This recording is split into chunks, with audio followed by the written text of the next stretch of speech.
Bonsoir. La pandémie de Covid-19 continue de s'étendre dans le monde.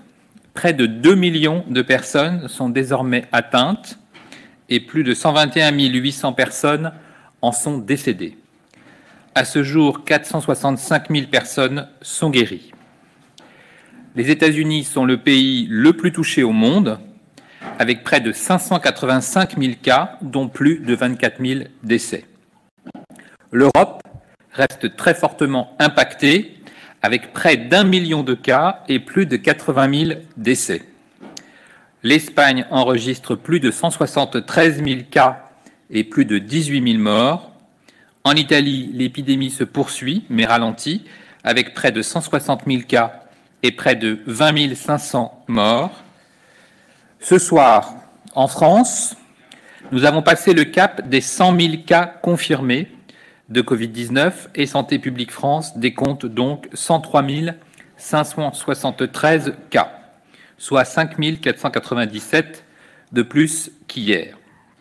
Depuis le début de l'épidémie, 71 903 personnes ont dû être hospitalisées. Ce soir, 1206 établissements de santé rapportent que 32 292 personnes sont encore hospitalisées pour une infection par Covid-19. En 24 heures, 1965 nouvelles admissions ont été enregistrées. Cela représente encore une hausse, certes modeste, de 179 malades par rapport à hier, car il y a aussi beaucoup de sorties.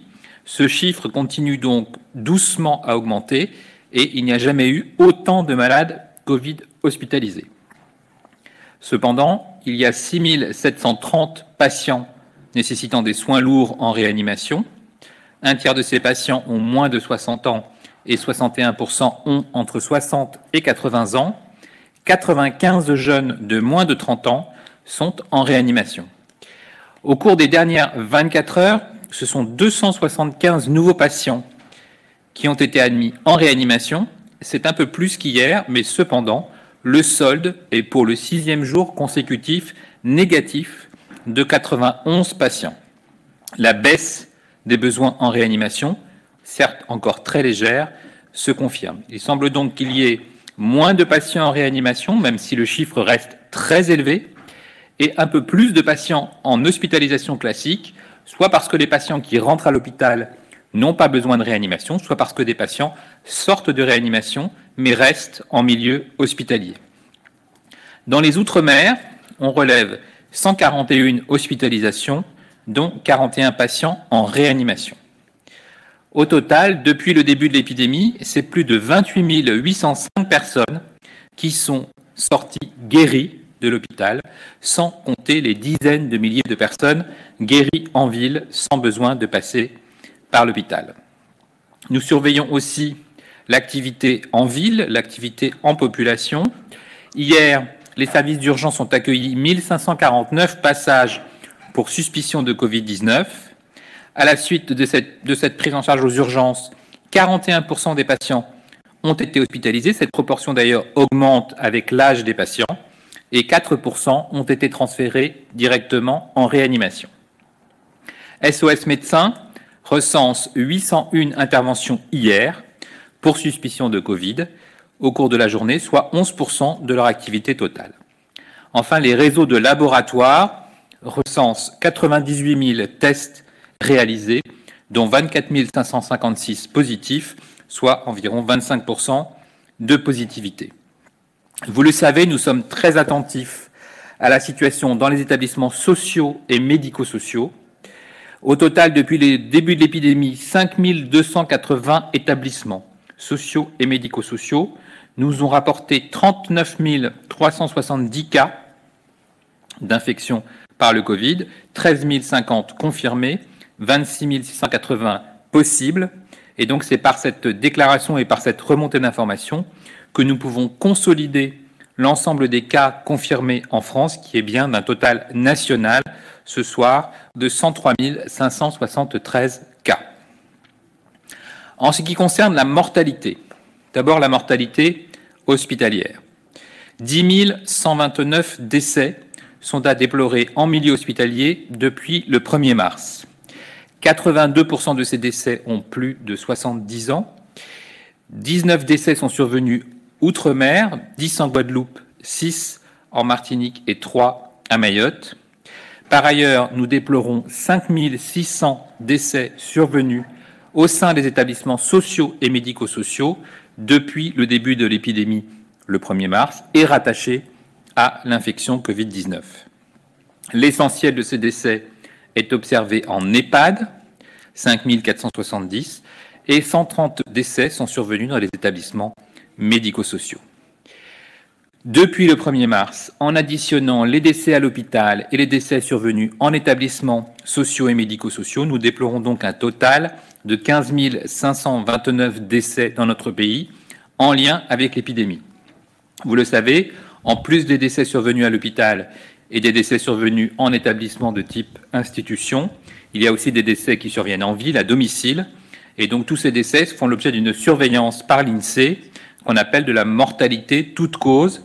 Cette mortalité sera disponible en détail demain, mais je peux déjà vous donner des informations concernant les premières analyses de certificats de décès qui portent sur près de 6000 certificats de décès analysés. La moyenne d'âge des personnes décédées est de 81 ans. 68% de ces personnes présentaient des comorbidités, c'est-à-dire des pathologies sous-jacentes de type pathologie cardiaque, hypertension artérielle sévère, pathologie neurodégénérative, diabète ou cancer. La pandémie de Covid-19 est donc toujours active. Depuis quelques jours, nous observons un plateau, un ralentissement du nombre d'admissions et même une légère diminution du nombre de patients en réanimation. Grâce à vous, grâce à vos efforts, grâce au confinement, nous avons limité la diffusion du virus. Nous devons poursuivre nos efforts, poursuivre l'application stricte des gestes barrières, des mesures de distanciation physique, toujours plus d'1 mètre, des mesures de distanciation sociale et surtout notre objectif de réduction des contacts pour freiner toujours plus vite et plus fort cette épidémie. Nous restons tous mobilisés, vous le savez, pour assurer des soins de qualité et nous sommes conscients des besoins, nous nous efforçons à chaque fois d'y répondre. Un petit point important pour le quotidien, pour lutter efficacement contre la maladie et pour éviter tout risque de transmission, les règles de gestion des déchets ont été mises en place. Il est important de mettre les masques, les mouchoirs, les lingettes, les objets contaminés ou souillés dans un double sac plastique pour les ordures ménagères, en stockant ces déchets pendant 24 heures avant de les jeter. Ils ne doivent pas donc être éliminés dans un circuit dédié au recyclage. Je voudrais maintenant attirer votre attention sur un point très important. Il est évidemment fondamental de prendre en charge correctement tous les patients atteints de Covid-19, mais il est aussi fondamental pour notre pays de prendre en charge tous les malades, qu'ils aient des pathologies aiguës ou qu'ils aient des pathologies chroniques, qu'ils aient des soucis psychologiques. Tout le monde doit être assuré d'un suivi de qualité.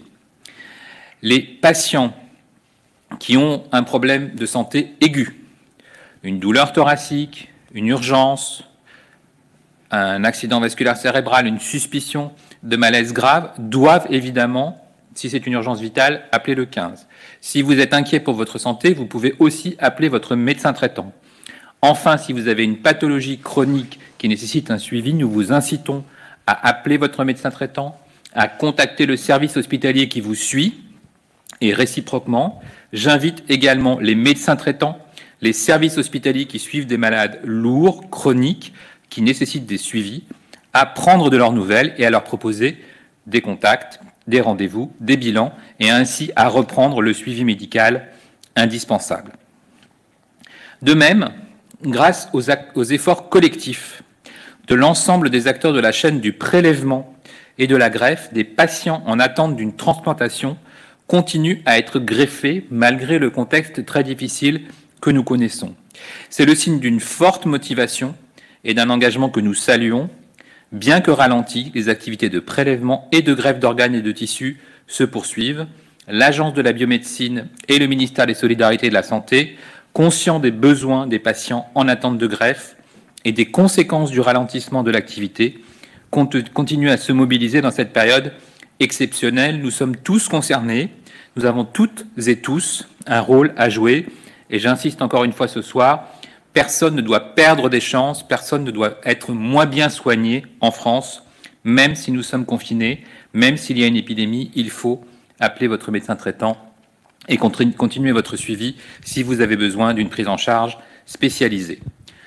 Une nouvelle fois, je tiens à toutes et tous vous remercier des immenses efforts que vous réalisez chaque jour, que vous soyez mobilisés auprès des malades, en soutien à tous les soignants de France, ou même chez vous, en respectant rigoureusement le confinement. Vous êtes tous très utiles et très actifs contre la diffusion du coronavirus. Ce n'est qu'ensemble que nous pourrons avancer. Je vous remercie de votre attention.